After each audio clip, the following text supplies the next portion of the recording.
Facebook, and welcome to the broadcast. This is Leland Best coming to you from my home studio along the Shiawassee River in Corunna, Michigan. So I want to thank you for coming today. I have a special guest. Thanks to the efforts of Rayhan Alawala, we are mutual friends out here on Facebook. I've never met this gentleman before in my past, but I would like to welcome to the show Arnon Katz from Tel Aviv, Israel. So welcome to the broadcast. How are you today? Thank you, Leland. Thank you for inviting me. I'm very well. Spring is here. Weather is excellent, and I'm very happy to be invited to your show. I've been waiting patiently for spring. It's been kind of sloppy, rainy weather over here in Michigan, in the U.S., and I'm a very fond fan of Israel myself, obviously, because I'm also Jewish, and I noticed recently that you were attached to Rayhan, and he asked that I do this interview. So could you tell me a little bit about, first, how you connected with Rayhan Alawala and when, and what that was like as an experience? Well, I'm involved with the internet for many years, actually, from the day it started here in Israel, somewhere back in 92, 93. And for us, internet was not only a business opportunity, but I think it was, we saw it as an opportunity to bring change to the world, to open the world, to bring people together, to let people learn about each other. And about a few years ago, I met Rayhan in a social network, I assume. I don't really remember the occasion, but I started to follow Rayhan activity, and I thought he's doing something really wonderful. His ability to connect people, it's exceptional. And one day, after many discussions that we had, we even decided to meet together.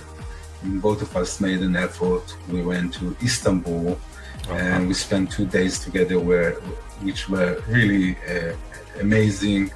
I learned a lot about his activity, and we become even better friends when we finally met physically.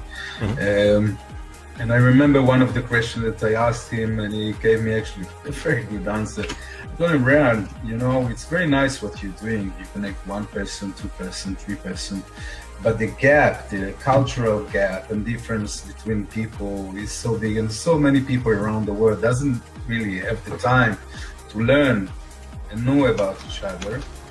But you seem to never give up. Exactly.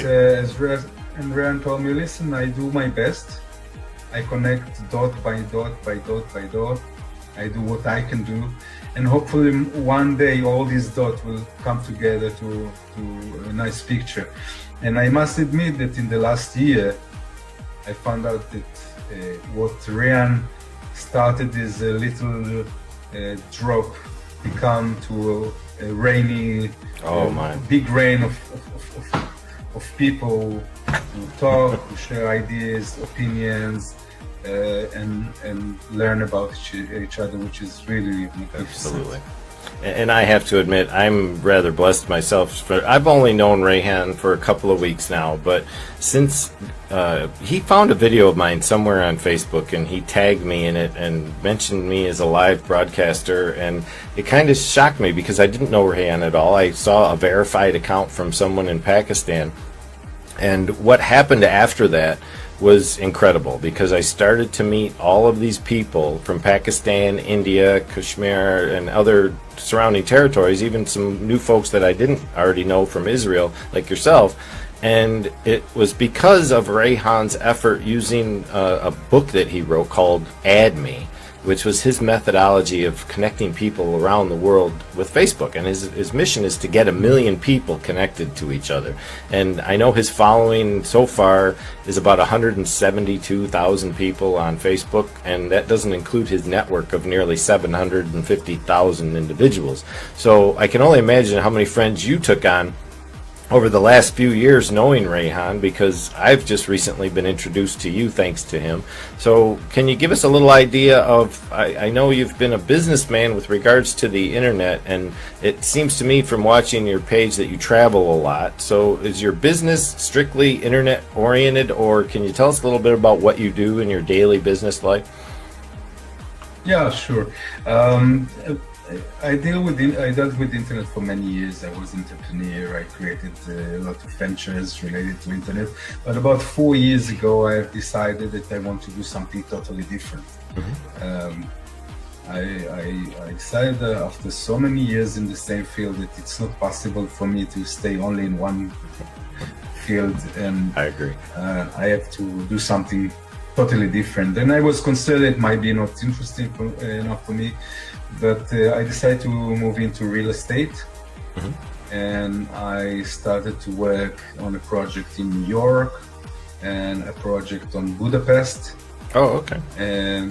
And now I have a project in Poland, in Warsaw, and apparently I found it very, very interesting because wherever I go, and I like to travel, I always like to travel, and I meet new people from different places, different cultures, and I'm very curious about this.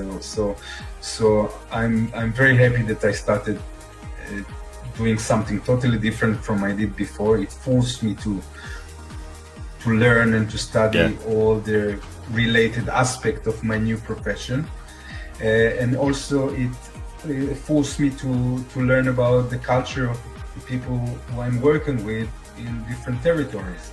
I work with people in Budapest or in Poland or New York. It's a totally different game. Yeah, I agree. So it's at the end of the day, it's for me an opportunity to learn and to explore new experiences. And when people ask me what do I do, my intuitive answer is that I'm an explorer.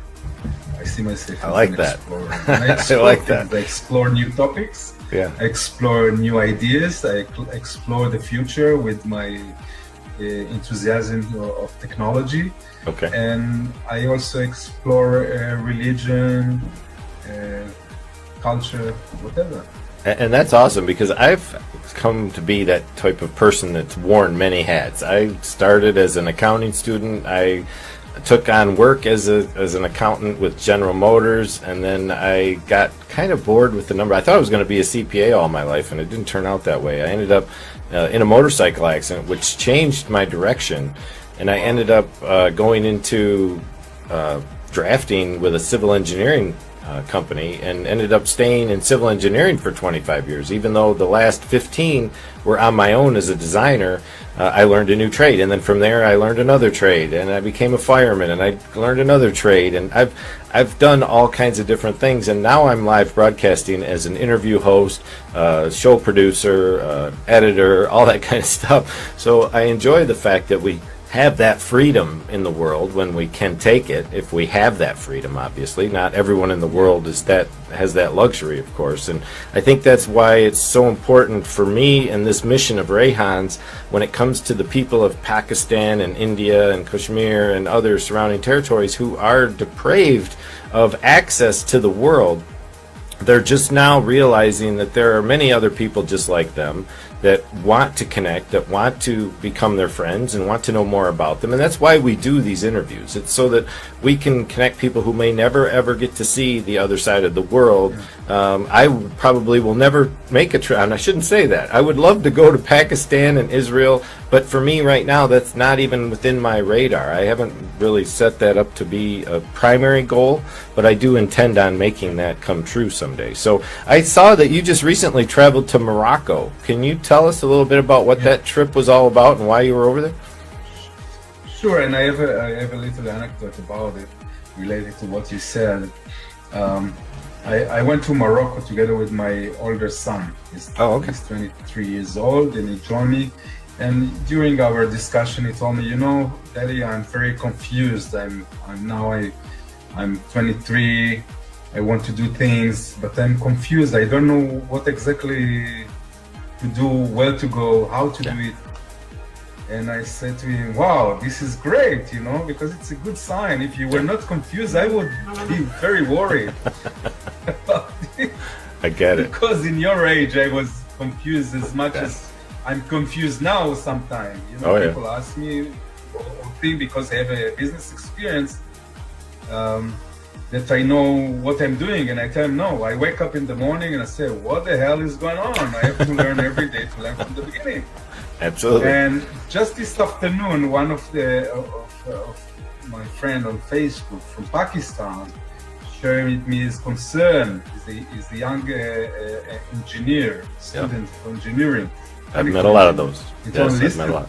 He told me, listen, I'm very confused. I don't know how to start. I don't know where to start. I say, oh, that's the good news. If you are confused, you have a potential to become a businessman or whatever you decide. So, I mean, in that I hear the confusion of the young people because there's so many things open for them. And I said, don't worry. This is a reasonable feeling to be confused. I think it's even good to be confused because it forces you to think and ask the questions. We raise in society that praise answers, but I think it's much more important to ask questions. I totally agree with that. The most important. Yes. Any young person, whether he lives in America or in Pakistan or in Israel or wherever, don't worry about the answer. Worried about the question. Raise question all the time. Raise question. And if you go back to Morocco, actually my son raised this option. He said, "Why don't we go to Morocco?" And I say, "You know what? It's not a bad idea. We've never been there. It's one of a few Arab countries that we are as Israeli can go. True. Welcome there." Yes. I was a bit worried. I said, regard the visa, maybe we're going to have some difficulties in the airport. But the moment the inspector and the border control checked my Israeli passport, and I saw the smile on his face, and he said to us, "Marhaba, welcome to our country." I felt totally comfortable, and I realized that actually we are welcome to this country. And it was a fascinating trip. We spent 1 week. We were in Casablanca, in Marrakesh. We went to the desert, to the Sahara Desert, and to a place, a very small village called Merzouga. Oh, okay. That is located really nowhere, just on the gate of the Sahara Desert with all these sandy mountains. And one of the things that attract my attention that all the people around us are busy with their smartphones. All of them. Oh, really? Even the Berbers on their camels, just riding the camel with the really using the smartphone. That reminds me, I have to say, just not to interrupt, but I want to bring the point up because I have a very close and dear friend named Didar who is from Pakistan, and he has taken me on this wild adventure around all of he's buried down in the valley, surrounded by sand dune mountains and cliffs and everything, but he's in this nice lush valley, and they have cattle, they have camels, he harvests wheat, and it's the kind of thing that, yes, he's the same way. He has this little new iPhone, I think he uses, where he's out showing us everything that goes on around his little part of the world, and I even question, where are they getting this awesome internet signal from so that they can share this data? So yeah, I totally understand where you're coming from in that regard. So I just want to point out one other thing too with Morocco, so that some of the people can see this. There is something about the Moroccan, and I found this on your Facebook wall the other day, and I'm just going to share this for just a moment. It's going to cover our screen, and then we'll come right back. This is an image of a flag that used to exist years ago. And you asked the question on social media, does anyone know where this flag came from? So most should see, obviously, that was the Jewish Star of David that was on that red flag. But can you tell us what that flag was and where it came from? Well, this is a very interesting story. That the guy who care for us in Morocco, his name Ali. and he's a friend of mine on Facebook. So everybody are welcome to add him as a friend. He's such a fascinating guy, and Ali, in a very short time, learned very good Hebrew. Oh, cool. And he speak fluent Hebrew. Ani amin katzat arvit. He understands very well Hebrew. And apparently in the last 2 to 3 years, he is guiding many people who are coming from Israel to Morocco.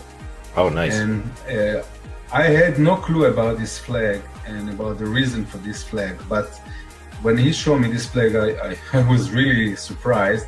And then he also showed me some coins that for centuries have the Magen David Nice. in them.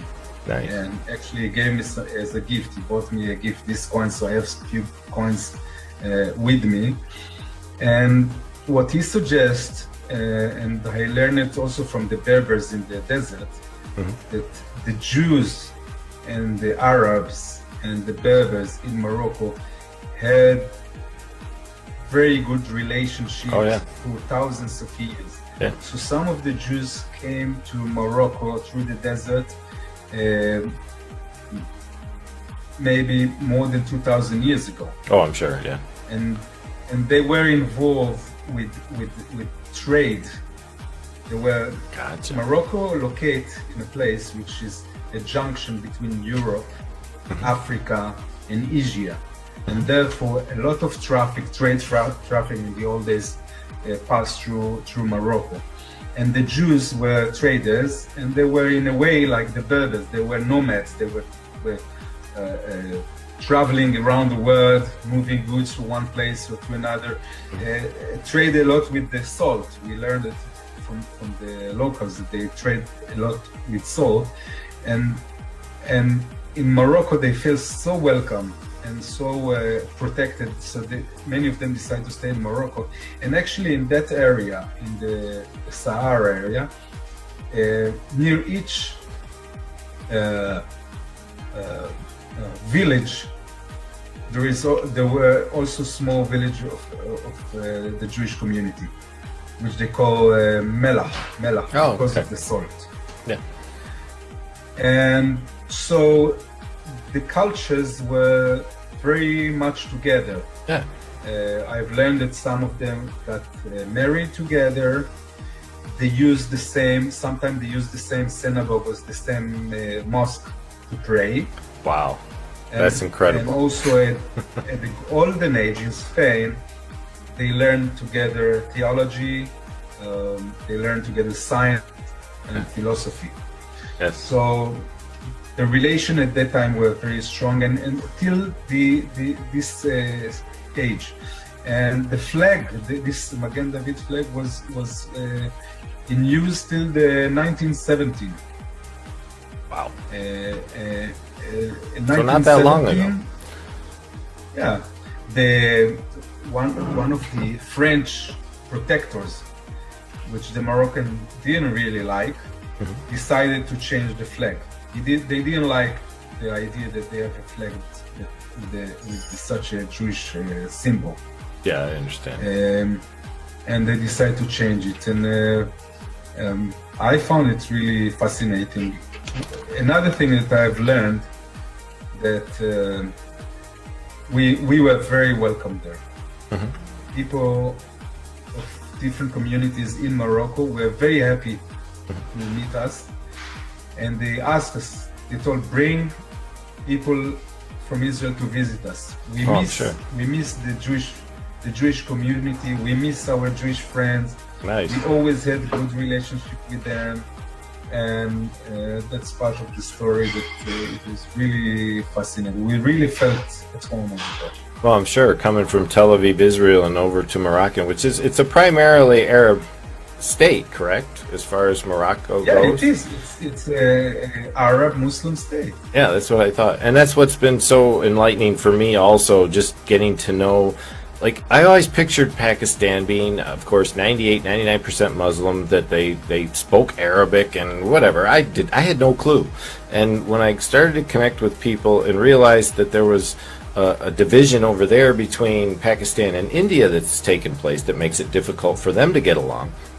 That it was the Hindi language and the Urdu language, and yet both of them spoke primarily a lot of English. It was so amazing for me to go and start speaking with these young students from engineering schools and doctors and lawyers and all these other professionals over in Pakistan.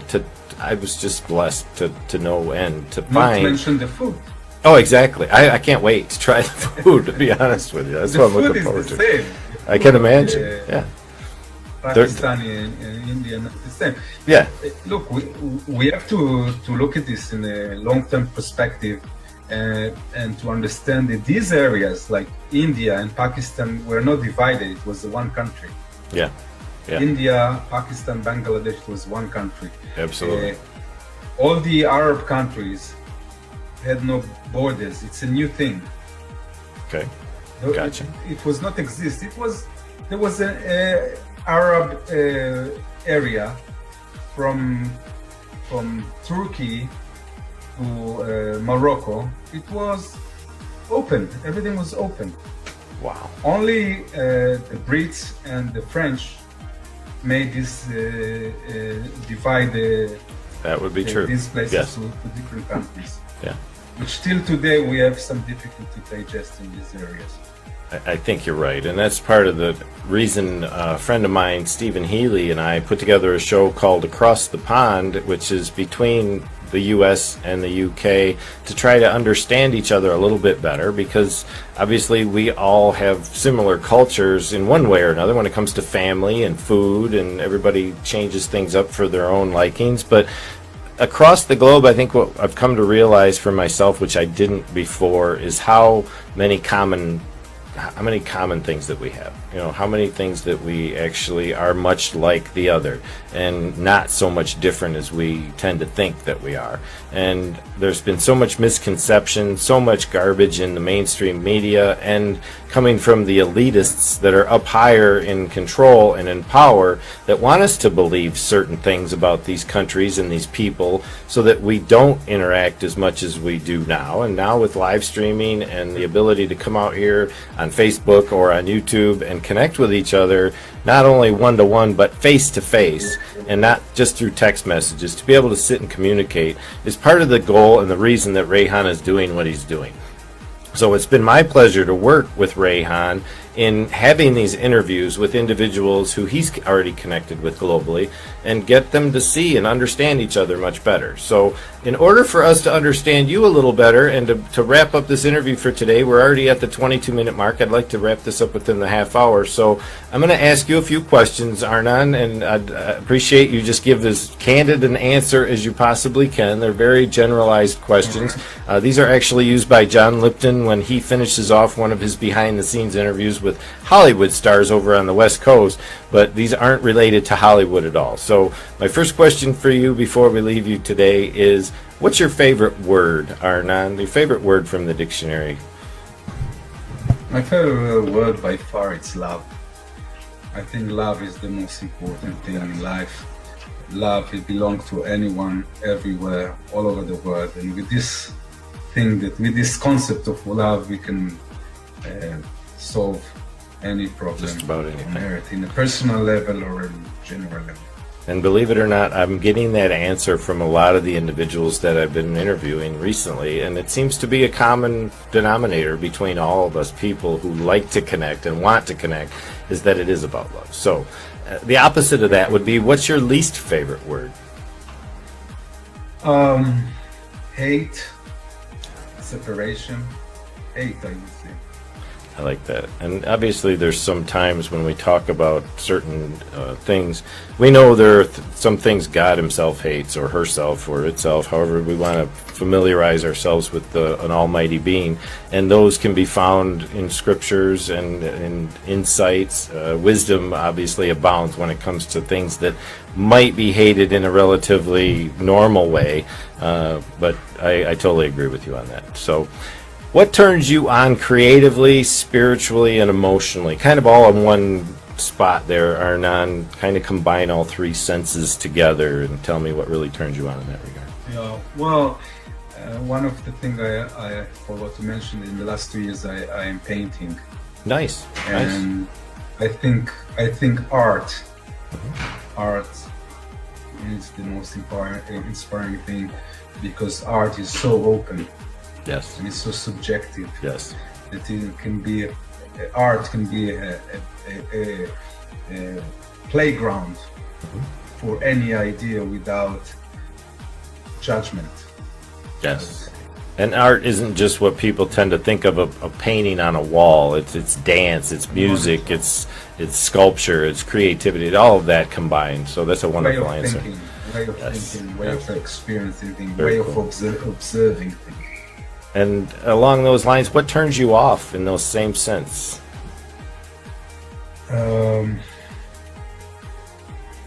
I would say prejudgment, bias. When people believe there is a fixed set of rules that are right and all the rest is not relevant. I don't know if you've seen a recent commercial that Heineken just put out online, and I'll probably share the link here in this feed because it ties in so well with how he answered that question. Heineken Brewery, which I know Muslims and Joe do not touch alcohol. I get that, and that's totally understandable. Some of them. But yeah, that's true. And see, there I go again, prejudging what I think is true and it's not. So they did a commercial relative to that, and they brought several individuals of different backgrounds, different beliefs together. But before, they wanted them to like create this project together. And what they ended up creating was a bar. They built a bar, and they didn't know it because it was all in pieces.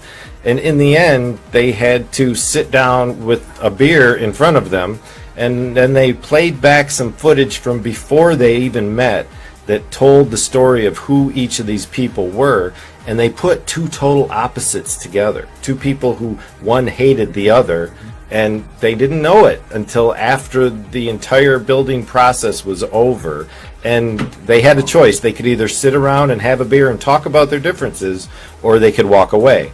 And everyone stayed and talked and sat and got to know each other even better because their preconceptions were just so far off. And that was just wonderful.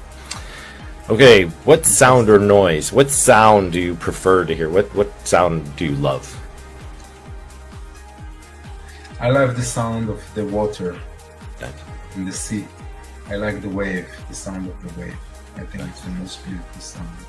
Absolutely. And on the opposite of that, which one would you not like to hear? I don't like the noise of the gardener when they use this machinery to cut the grass in the morning. I hate this sound. I get it. It's perfect. Yeah, I've had everything from motorcycles to trains to whatever. It's always something that disturbs your peace in the morning, I think, is what tends to be the worst noise in the world. All right, just a couple more here, Arnon, and we'll let you go. What profession other than what you're doing now, which might be difficult to answer this one, what profession other than what you're doing now would you like to attempt? Well, I wish I could be an astronaut. Oh, that's a good one. I might miss it, but I never lose faith. And another thing that I always say to my friend, that I like to ask kids what they want to do when they will grow up. Yeah. For the reason that I want to find new ideas. That's a good one. I never thought of it that way. That's because they're bound to show us something new at some point or another. And yeah, maybe that's new ideas. Well, I just recently read that NASA actually has mission plans to send a man to Mars. So maybe you can be one of those first astronauts that goes to Mars. You never know. Well, if they guarantee I can come back, I don't know. Yeah, right. I mean, they never make it back. That's true. And what profession in the world would you never want to do? I wouldn't want to be an accountant. Thank you. Neither did I. No, I'm glad I'm not. I couldn't do it. The numbers drove me crazy. I couldn't stand it. So I was glad I didn't. All right. And one last question, Arnon. If heaven exists, what would you like to hear God say when you arrive at the pearly gates? Where have you been? I haven't seen you for ages. That's awesome. I love it. Awesome answers to some questions that are asked to a lot of people in the world, and everybody seems to have their own little flair to answer those questions with. So I just want to thank you so much, Arnon, for taking time out of your day. We've been trying to touch base for a few days now, and we even spent a little time going back and forth this morning just trying to make this connection. And I look forward to learning more about you. I'm sure with the connection between us and Rayhan and some of his other followers that we can do great things in the world if we just focus and put our minds to it. Is there anything you'd like to leave us with as an audience and where we can get in touch with you or find you out there on social media? First of all, I want to thank you for your time. It was a very interesting interview. I enjoyed it very much. I'm on Facebook. I think it's the best way to find me. Arnon Katz on Facebook, and if people are interested in my artwork, they can find them on Instagram. Oh, okay, cool. Under the name of Zorba 2012. Zorba, S-O-R-B-A. Z. Oh, or I'm sorry, Z-O-R-B-A, right? Yeah. 2012. 2012. And that's at Instagram. Okay. I'm just going to put that text in there. If you can follow up in the chat after this is over, we are on at Leland Best Live. I just put your name handle in there so that if they want to find you on Instagram, maybe you can leave a link to your post, and we'll go from there. Lovely. All right. And any other place besides that? Nope. All good? Anyone who wants is welcome to visit me in Tel Aviv. All right, I might take you up on that. I have some friends in Israel, and the ones that I know currently are living just outside of Jerusalem. So I would love to have the opportunity to come meet you that day that I come over there. I don't know if I'm going to make Aliyah just yet, but there may be that opportunity in the future. We'll see. Step by step. Absolutely. All right, everyone, we're going to leave it at that, and I want to thank my guest Arnon Katz for coming to us live from Tel Aviv, Israel. This, once again, is Leland Best coming at you from Corona, Michigan at Leland Best Live, and we will see you in the next live broadcast. So take care, everyone, and we'll see you on the next show.